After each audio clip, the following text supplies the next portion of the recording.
Hello students, अपने इस lecture में मैं आप लोगों से बात करने वाला हूं कि भाई किसी हाइपरबोला की पेयर ऑफ टेंजेंट की इक्वेशन क्या होगी, कॉर्ड ऑफ कॉन्टैक्ट की इक्वेशन क्या होगी। अब देखो यार, ये जो कॉन्सेप्ट है ये बार बार रिपीटिव है, रिपीटेशन है। सर्कल में आया, पैराबोला में आया, एलिप्स में आया, हाइपरबोला में भी आ गया, मतलब फोर्थ टाइम रिपीट हो रहा है यार ये।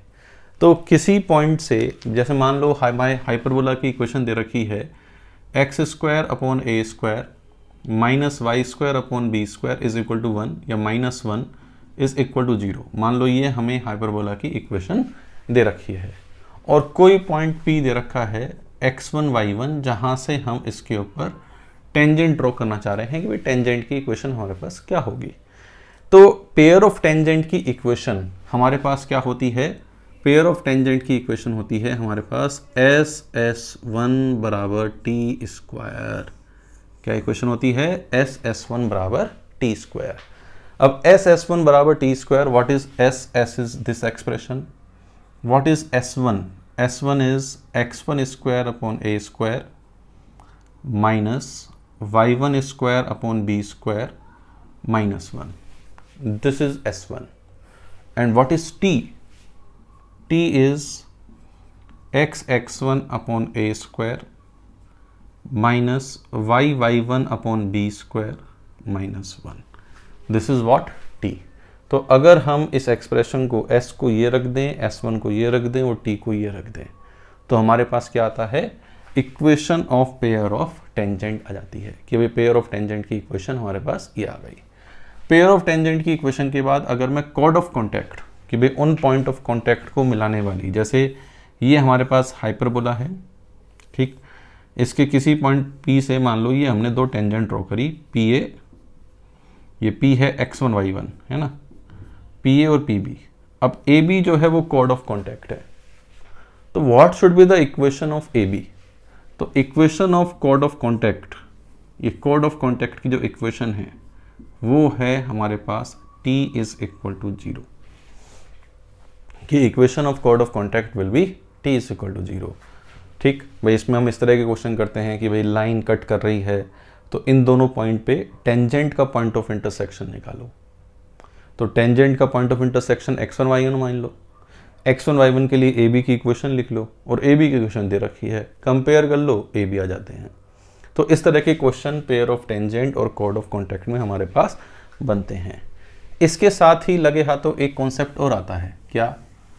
Equation of cord with given mid point x1 y1। लिख लीजिए क्या है? Equation of cord with given mid point x1 y1। मतलब ऐसी कॉर्ड की इक्वेशन लिखनी है जिसका हमें मिड पॉइंट पता है x1 y1। तो इसका आंसर है t बराबर s1। इसका आंसर क्या है? t बराबर s1। ये बार बार आ रहा है इसलिए मैं फटाफट लिख रहा हूँ। t क्या है?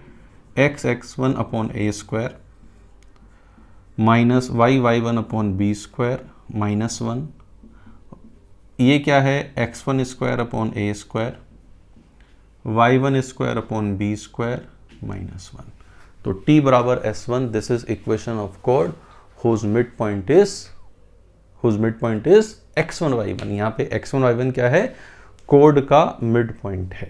ठीक है, तो ये तीनों कॉन्सेप्ट हमारे पास बहुत ही बेसिक हैं, बार बार आ रहे हैं, तो हमें पता होना चाहिए कि कैसे हमें इन क्वेश्चंस को करना है।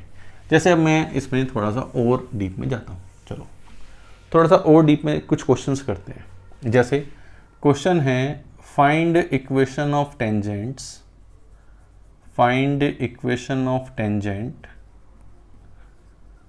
to hyperbola x square upon 16 minus y square upon 9 is equal to 1 drawn from point 4,1। कि भाई 4,1 से जो हम टेंजेंट्स ड्रॉ कर रहे हैं उन टेंजेंट्स की हमें इक्वेशन निकालनी है कि भाई इनकी इक्वेशन क्या है। अब देखो, पेयर ऑफ टेंजेंट की इक्वेशन निकालनी है तो S1 बराबर टी स्क्वायर भी मैं कर सकता हूँ, ठीक बात। लेकिन मैं यहाँ पे अलग अलग इक्वेशन निकालने में ज़्यादा इंटरेस्टेड हूँ। तो मैं क्या करूँगा, इसकी टेंजेंट की इक्वेशन लिखूँगा स्लोप फॉर्म में, y बराबर m x plus minus under root a square m square minus b square is what 9।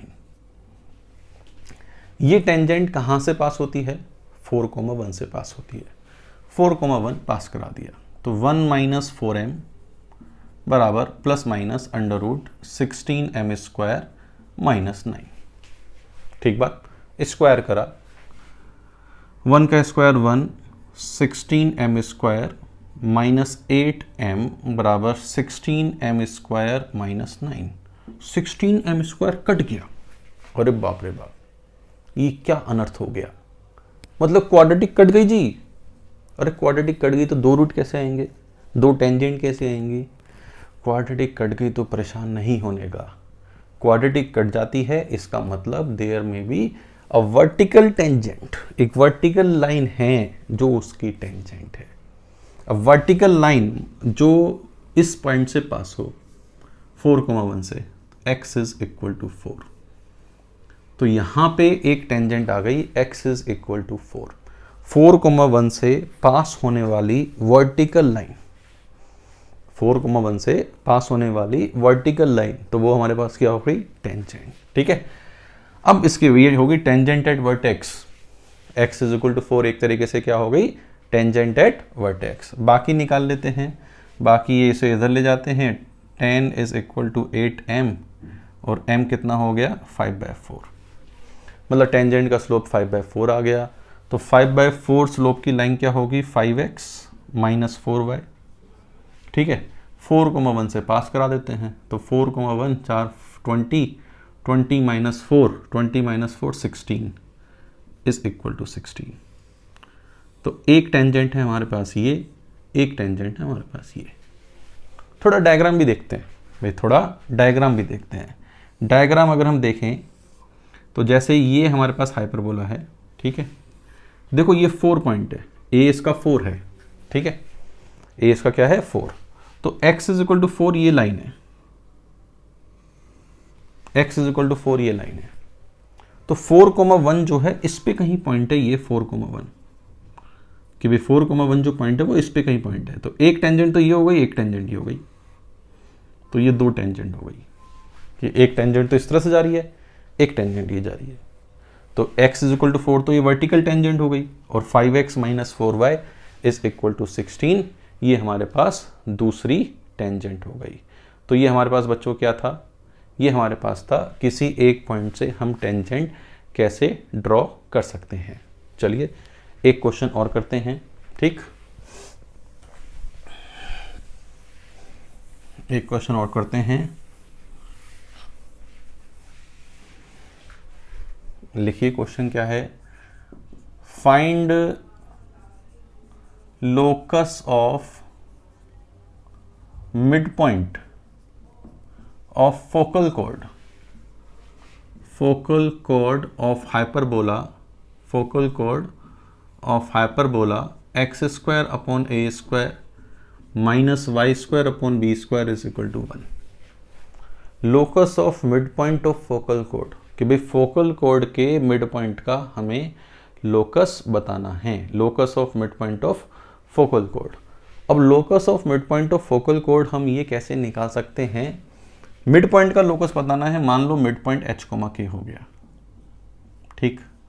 अब ऐसी कोड जिसका मिड पॉइंट पता हो, ऐसी कोड जिसका हमें मिड पॉइंट पता हो, उसकी इक्वेशन क्या होती है, t बराबर s1। तो t बराबर s1 इसकी इक्वेशन हो गई, t बराबर हो गया hx upon a square minus k y upon b square minus 1 बराबर h square upon a square minus k square upon b square minus 1 minus 1 cancel. अब this is a focal chord, तो भैया focal cord है या तो ए coma 0 से पास होगी या माइनस ए कोमा 0 से पास होगी। ए कोमा 0 से पास होगी तो ए कोमा 0 सेटिस्फाई करेगा, ए कोमा 0 सेटिस्फाई कराया तो h अपॉन ए ई ये 0, h square upon a square minus k square upon b square, h और के को रिप्लेस कर देंगे एक्स वाई से, that is the required locus. इसी तरह भी थोड़ा चलो मैं लिख देता हूँ, x square upon a square minus y square upon b square minus e x upon a is equal to 0। ठीक, इसी तरह यहाँ पे करेंगे तो आ जाएगा x square upon a square minus y square upon b square plus e x upon a बराबर 0। तो या तो ये लोकस है, अगर इससे पास हो रही है, इससे पास हो रही है, तो ये लोकस है। That is the locus of mid point of focal कोड, कि मिड पॉइंट ऑफ फोकल कोड का लोकस हमारे पास ये होना चाहिए। ठीक है, तो ये हमारे पास locus of mid point of focal कोड आ गया कि भाई मिड पॉइंट ऑफ फोकल कोड हमारे पास क्या होगा। तो इस तरह के क्वेश्चन हमारे पास होते हैं कि भाई तरह तरह के क्वेश्चन हैं, मतलब ये 3 कॉन्सेप्ट हैं जो हमारे बड़े ही रिलेटेड से हैं। अब इन 3 कॉन्सेप्ट के बाद एक यहाँ पे प्रॉपर्टी और आती है, रिफ्लेक्शन प्रॉपर्टी। क्या प्रॉपर्टी आती है? रिफ्लेक्शन प्रॉपर्टी हाइपरबोला में भी होती है। तो रिफ्लेक्शन प्रॉपर्टी देखते हैं कि रिफ्लेक्शन प्रॉपर्टी क्या है। रिफ्लेक्शन प्रॉपर्टी जैसे इलिप्स में थी ना अपने पास कि भाई एक फोकस से रे निकलती है, रिफ्लेक्शन के बाद दूसरे फोकस से पास होती है, यहाँ पे भी बिल्कुल सेम है। क्या सेम है? जैसे सपोज करो ये अपने पास हाइपरबोला है, ठीक है। अब यहाँ पे एक फोकस ये हो गया एस, दूसरा फोकस हो गया एस डैश। मान लो एक रे यहाँ से गई, यहाँ पे स्ट्राइक हुई, ठीक है। अब आप कहोगे सर आओ तो उधर लौट जाएगी, लोड तो जाएगी, वो बात तो सही है कि भाई वो लोड जाएगी, ये लोड गई कि भाई इधर अगर हमने स्ट्राइक गई, ये इधर लोड गई। लेकिन अगर हम इसे एक्सटेंड कर रहे होंगे ना, ये इसे एक्सटेंड कर रहे होंगे, तो ये इस वाले दूसरे वाले फोकस से जाती ही प्रतीक होती है। तो अ रे emanating from one focus after reflection from inner surface, it seems like it's coming from another focus.